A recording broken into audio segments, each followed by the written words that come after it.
Porque algunas personas encuentran propósito después de casi morir y otras se quedan atrapadas en el dolor. Quiero hablarte hoy de dos casos completamente diferentes. Dos hombres, ambos perdieron su pierna izquierda. Psicológicamente vivieron historias diferentes. Uno perdió su pierna de manera abrupta en medio de un acontecimiento inesperado donde la muerte parecía una posibilidad real. Pero sobrevivió y relativamente pronto apareció una idea muy poderosa dentro de él. Estoy vivo. La pierna que perdió era importante, pero delante de la posibilidad de haber perdido la vida, su cerebro tenía otra referencia. Había sobrevivido. Tiempo después comenzó a reorganizar su vida, mirar hacia adelante y recuperar una dirección como nunca antes. El segundo hombre perdió también su pierna izquierda, pero el proceso fue muy diferente. No hubo un instante único de pude morir y sobreviví, sino que fue por una enfermedad, por incertidumbre como consecuencia de una trombosis. Hubo médico, hubo decisiones difíciles que tomar, hubo dolor. La sensación de que algo dentro de su propio cuerpo había dejado de ser confiable fue su realidad. 2 meses después de la amputación, continuaba atravesando dolores físicos muy importantes y una adaptación que ha resultado muy difícil. Y esto me llevó a hacerme una pregunta. ¿Por qué dos personas pueden perder aparentemente lo mismo y construir significados completamente diferentes alrededor de esa pérdida? Y cuidado, no estoy diciendo que una persona tenga más fe, ni que una persona sea más fuerte que la otra, ni mucho menos en querer que encontrar un propósito elimine el dolor físico. Médicamente son dos situaciones completamente diferentes. Y estoy haciendo referencia a esto porque quiero, digamos, hablar desde otro punto, del significado que nuestra mente construye alrededor de aquello que ocurrió. El cerebro no solo pregunta qué perdí, sino también pregunta qué significa esto. Y ahí empieza una diferencia enorme. Después de un accidente donde la muerte pareció inminente, puede ocurrir algo psicológicamente muy potente. La referencia cambia. Antes pensabas, no necesito conseguir esto, estoy preocupado por aquello, mi vida debería ser diferente. Y de repente la pregunta es, ¿cómo sigo vivo? Aquello que ayer parecía insuficiente hoy puede sentirse extraordinario, como respirar, ver a sus hijos, volver a casa, tomarse un café, sentir el sol, tener otro día. No porque mágicamente desaparezca el trauma, sino porque apareció una comparación brutal. Pude perderlo todo y todavía estoy aquí. Cuando sobrevivir es diferente. Entonces, y hay un cambio en la pregunta. Y aquí es algo que puede parecer que se conoce como crecimiento postraumático, ¿ok? Y no significa que el trauma sea bueno, sino que hay un crecimiento post-trauma. Y no significa tampoco que todo el mundo deba sacar algo positivo inmediatamente de una tragedia. Significa que algunas personas, solo un grupo de personas, después de atravesar acontecimientos extremadamente difíciles, desarrollan una nueva apreciación por la vida, digamos que modifican prioridades, profundizan en relaciones y encuentran un nuevo sentido. Y ahí ocurre algo fascinante, la pregunta deja de ser para ellos, ¿por qué me pasó esto a mí? Puede convertirse en un, ya que sigo aquí, ¿qué voy a hacer con la vida que me quedó? Esa segunda pregunta abre inmediatamente la puerta al propósito. Pero la enfermedad puede producir una experiencia completamente diferente a nivel psicológico, porque una enfermedad puede colocar a la persona psicológicamente en un lugar diferente, porque el accidente terminó. Es decir, en el caso de accidentes, el accidente terminó, fue algo que ocurrió, ya pasó. Y el cerebro de allí, para la persona que tuvo un accidente o fue una catástrofe, el cerebro, digamos, puede empezar a organizar la historia a través de, bueno, antes del accidente, después del accidente, sobreviví y ahora está el presente. Pero una enfermedad puede mantener abierta otra pregunta. ¿Qué va a pasar después? ¿Esto va a volver? ¿Va a volver a pasar? ¿Será que mi cuerpo está bien? ¿Habrá otra complicación? ¿Esto realmente terminó?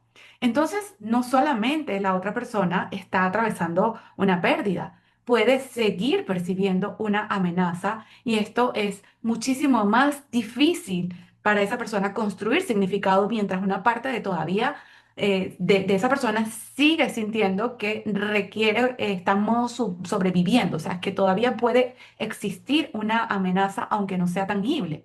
Una cosa es el dolor y otra cosa es el sufrimiento. Y aquí es donde quiero ser muy cuidadosa, porque el dolor físico es real y tiene mecanismos biológicos y después en estos casos de amputación puede existir un dolor residual, un dolor neuropático, un dolor del miembro fantasma y muchas otras complicaciones que necesitan atención médica. Y no voy a decirte la barbaridad de que si encuentras propósito te va a dejar de doler, o sea, tampoco.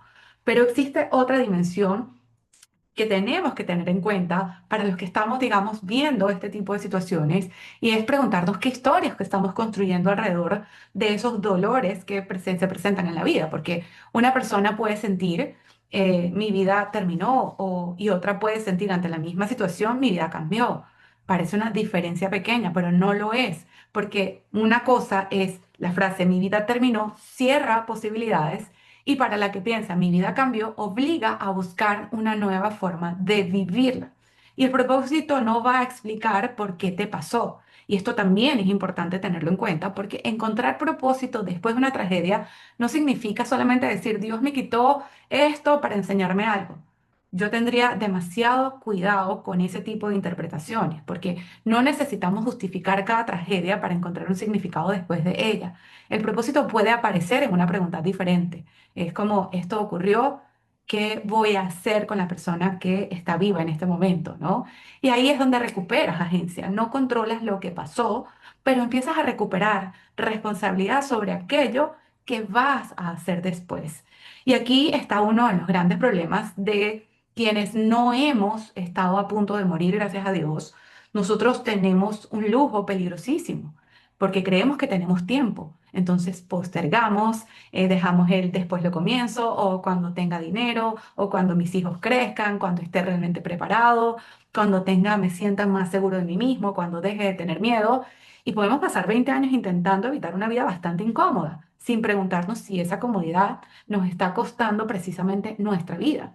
Quien estuvo cerca de perderla puede recibir una confrontación y es que el tiempo dejó de ser una idea, se volvió real. Por eso el propósito puede aparecer más claro. No porque el accidente sea una bendición, sino porque destruyó muchas distracciones y de repente importa menos quién te criticó o quién te juzga o quién habló mal de ti, importa menos parecer perfecto, importa menos tener que demostrar, deja de ser importante aquello que antes consumía tu energía y aparece una pregunta mucho más limpia. Si me dieran otra oportunidad, ¿para qué quiero utilizarla? Eso es existencialismo poderoso en la vida de una persona. Pero no necesitamos casi morir para hacernos esa pregunta. Y aquí está realmente el motivo por el que estoy haciendo este video. Porque tenemos que preguntarnos de manera honesta y de forma muy reflexiva, ¿por qué tenemos que esperar un accidente? ¿Por qué tenemos que esperar una enfermedad? ¿Por qué necesitamos perder algo? ¿Por qué la muerte tiene que acercarse para que finalmente comprendamos que estar vivos ya era una oportunidad? Quizás deberíamos preguntarnos ahora, si supieras que tu tiempo es limitado, porque lo es, ¿seguirías viviendo exactamente como estás viviendo? ¿Seguirías postergando esos proyectos por miedo? ¿Seguirías intentando agradarle a todo el mundo? ¿Seguirías escondiendo tu talento por el miedo al rechazo? ¿Seguirías viviendo una vida que no tiene un para qué? Porque el propósito no significa hacer algo extraordinario y esto es un punto fundamental para aquellos quienes los está buscando. Después de una experiencia cercana a la muerte, no tienes que fundar una organización ni convertirte en conferencista para decir que esto te, o sea, es un propósito, que eso es una persona con propósito. Porque el propósito puede ser volver a ser padre o madre de una manera diferente. Puede ser reconciliarte con la vida, servir, crear, enseñar, escribir, cuidar. Digamos, pueden ser cosas sencillas del día a día que empieces a hacer de forma diferente. Puedes utilizar aquello que sabes para mejorar la vida de alguien. Porque el propósito no se mide por cuántas personas te conocen, se mide por cuánto sentido tiene aquello que haces con la vida que tienes. Y desde mi mirada existencial, hay experiencias que confrontan directamente aquello que nosotros necesitamos desarrollar. Pero también es importante diferenciar dos cosas, porque no puedo demostrar, no se puede demostrar científicamente que el alma eligió, en estos casos que les estoy poniendo de ejemplo, literalmente perder una pierna. Eso pertenece a una interpretación espiritual, pero realmente no podemos decir que es un hecho verificable. Lo que sí podemos observar es que es una experiencia extrema y que es una experiencia extrema y esas experiencias extremas pueden obligar a desarrollar capacidades que antes estaban dormidas, como la aceptación, como la fe, como la humildad, como la dependencia saludable, como la fortaleza, como el servicio, la gratitud y la capacidad incluso de aprender a recibir ayuda. Y muchas veces aquello que desarrollamos atravesando nuestro mayor dolor termina convirtiéndonos en algo que podemos entregar a otros. Así que la pregunta que cambia todo, quizás, por eso después de una tragedia algunas personas dejan de preguntarse qué fue lo que perdieron y empiezan a preguntarse qué sigue vivo en mí y qué voy a hacer con esto. Ahí es donde comienza otra vida, no porque olvidaron lo ocurrido, no porque dejaron de sentir dolor, sino porque el dolor dejó de ser la única historia disponible. Entonces no quiero que tengas que estar a punto de morir para descubrir que estás vivo, no quiero que necesites perder una parte de tu vida para preguntarte qué estabas haciendo con el resto. Quizás hoy no necesitas otra meta, sino necesitas es una nueva pregunta y es ¿para qué quiero utilizar el tiempo que todavía tengo? Porque cuando aparece un para qué suficientemente grande, el dolor puede seguir existiendo, el miedo puede seguir apareciendo, la incertidumbre también va a estar presente, pero ya no van a ser quienes decidan hacia dónde vas. Y quizás esa es una de las diferencias más profundas entre sobrevivir y vivir. Sobrevivir, pregunta es ¿cuánto me queda? El propósito pregunta ¿qué voy a hacer con lo que me queda? Y no necesitas una tragedia para empezar a responder esta pregunta. Lo que necesitas es dejar de vivir como si tuvieras tiempo infinito.